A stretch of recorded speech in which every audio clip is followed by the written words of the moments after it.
Maka kalau sekarang kita sudah bisa mulai mengerti harus menjauhi amalan yang Rasul tidak amalkan, berarti sudah sampai kepada mulai berilmu. Mulai ketika mau berilmu itu memilah-milah mana ilmu yang benar, mana ilmu yang tidak benar, mana ilmu yang datang dari Nabi, mana ilmu yang bukan datang dari Nabi Sallallahu Alaihi Wasallam. Kalau sudah sampai ke titik itu, jangan berhenti sampai di situ. Lanjutkan dengan semangat. Lanjutkan dengan saling berpacu di dalam amal saleh, saling kalah mengalahkan.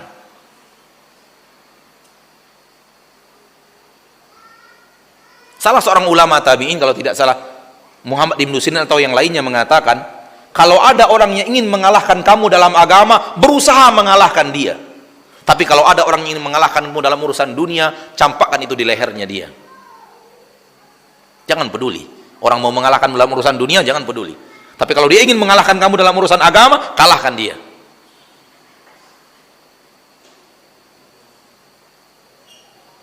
Kalau kita lihat sekarang kehidupan kita umat Islam terbalik. Urusan agama malah ala kadarnya saja.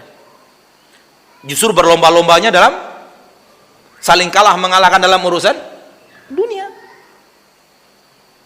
Soal agama malas.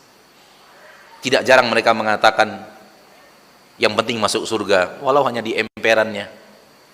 Yang penting ke surga. Kalau itu prinsip hidup Anda beragama, saya takut Anda tidak bisa masuk surga. Kenapa? Di surga nggak ada emperan.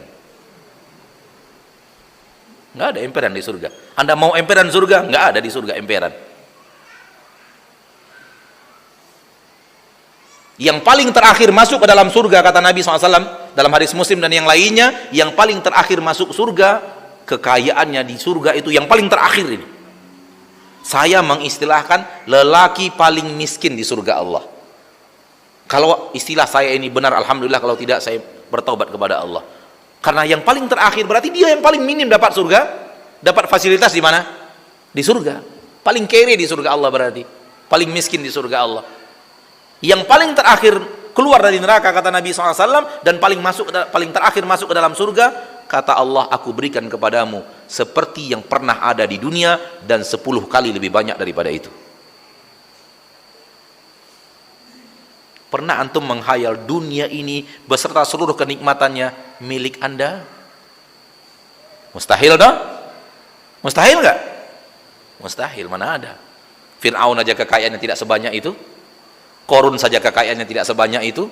Buktinya kekayaan Korun tidak meliputi kekayaan Fir'aun, dan kekayaan Fir'aun tidak meliputi kekayaan Korun. Belum lagi yang lain Fir'aun, selain Fir'aun, Haman dan yang lainnya.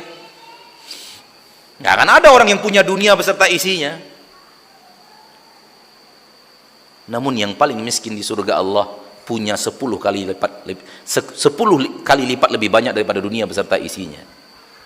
Mana emperan di surga Allah coba? Namun itu kalimat-kalimat yang ditebarkan oleh iblis ke dalam hati manusia supaya malas mengejar surga. Allah menyuruh berlomba, Allah menyuruh bersegera, Allah menyuruh untuk saling kalah mengalahkan, saling berkompetisi.